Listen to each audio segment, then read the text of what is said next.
Pada hari ini kita akan melakukan resusitasi jantung dan paru atau singkatnya RJP.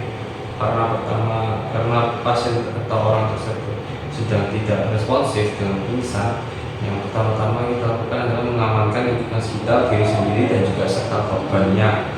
Dan karena tidak ada waktu untuk inform konsen dan cuci tangan, tapi tentunya harus steril dan setidaknya bersinar. Dan kita akan melakukan cek respon. Pastikan pasien tersebut kesadarannya secara menyeluruh dengan cara menekan bahunya atau dengan menggoyangkannya secara pelan-pelan atau menggoyangkannya pasien tersebut dengan lembut dan mantap sambil memanggil korban tersebut. Pak, Bu, apakah Bapak Ibu baik-baik saja? Bagaimana kabarnya? Dengan suara yang keras. Dan kemudian kita menunggu respon dari orang tersebut, apakah dia membuat suara berupa rintihan atau yang lainnya. Dan jika menjawab dan apabila dia menjawab dan merespon, bertanya apabila bisa dibantu, apabila ada yang bisa dibantu dan bagaimana membantunya. Jika belum ada, maka bersiap-siaplah untuk melakukan CPR dan juga mulai digalakkan sirkulasi jalan nafas dan bernafas. Kemudian kita akan meminta untuk bantuan atau call for help. Jika orang tidak bernafas, segera panggil 112 dan juga menyiapkan EED, Automated External Defibrillator, jika tersedia. Informasi ke 112 untuk segera mendatangkan ambulans dan juga menceritakan apa yang terjadi apabila ada kronologisnya, jumlah korbannya, lokasi korbannya, nomor telepon yang bisa dihubungi, dan juga untuk teleponnya seperti ditugaskan oleh petugas di 112. Setelah AED sudah diambil, kita posisikan korban di atas permukaan yang datar dan keras dan juga deteksi denyut arteri karotis dengan pijat jari dan dicari di sekitar trakea tidak lebih dari 10 detik dengan menggunakan 2-3 jari dan rasakan nadi antara trakea dan otot leher di antara setiap masa dilurus. Apabila ditemukan nadinya dan juga pasien tidak bernafas, segera bersiap-siap untuk melakukan CPR. Siap, Pak. Apabila denyut nadi terdeteksi tapi pernafasan tidak, lanjutkan dengan bantuan pernafasan dengan kecepatan 10 hingga 12 nafas per menit. Satu nafas setiap 5 hingga 6 detik. Lakukan pemeriksaan setiap 2 menit untuk denyut nadinya. Kemudian sekarang kita lakukan CPR. Badannya tegak, tangannya lurus, lipat seperti demikian, dan taruh tumit satu tangan ke bagian tengah, setengah bawah tulang sternum. Kemudian tangan atas dan bawah berada pada garis vertikal. Kemudian dengan kedalaman 5 cm, maksimal 6 cm, lakukan kompresi 30 kali kompresi per 18 detik. Dan juga pastikan untuk pasien tersebut untuk recoil yang saja. Dan pada saat kita melakukan resusitasi, jangan lakukannya terlalu lambat dan terlalu cepat.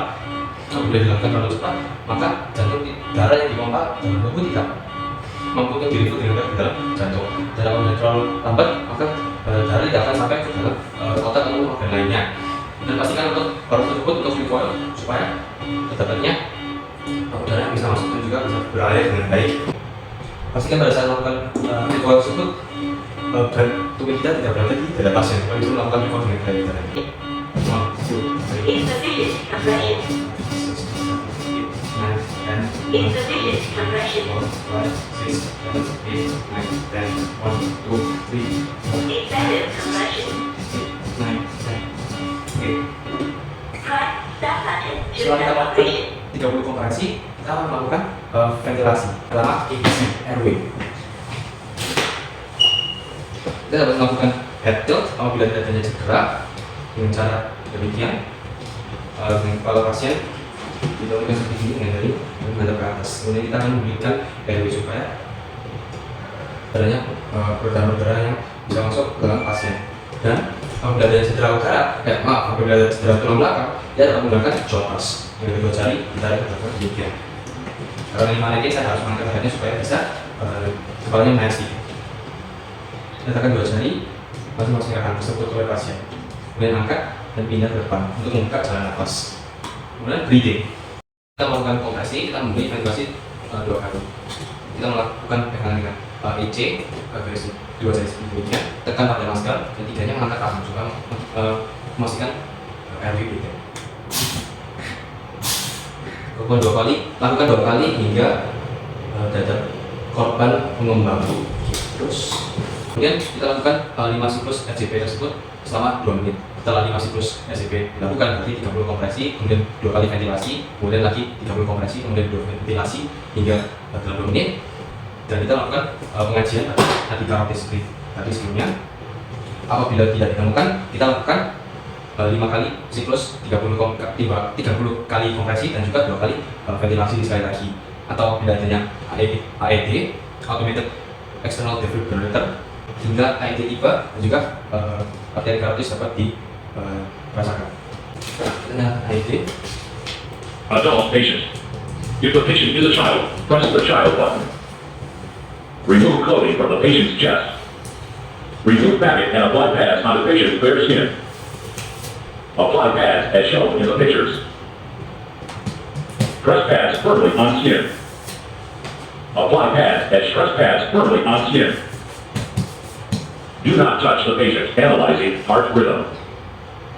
Do not touch the patient. Analyzing heart rhythm. Shock advised. Do not touch the patient. Everyone clear. Press the flashing shock button. Shock delivered. Begin CPR. Apabila masih belum ditemukan, kita lakukan CPR. 10, 20, 30, give 2 breaths. 10, Selama mengikuti instruksi dari AED, setelah kita melakukan instruksi dari AED tadi sendiri melakukan analisis untuk memastikan apabila kiranya di shock belt. Apabila shock belt, maka AED sendiri akan melakukan shock belt tersebut, dan apabila arteri karotis masih belum terdeteksi, kita lakukan RCP selama 5 siklus tadi hingga ambulans atau akhirnya petugas sudah sampai ke lokasi untuk menolong pasien. Sekian dari RCP. Apabila ada 2 penolong, kita lakukan RCP 30 kompresi dan 2 ventilasi. Satu memegang ventilasi dan satunya melakukan kompresi. Lakukan hingga 112 sampai ataupun ada ataupun dari artis terdeteksi.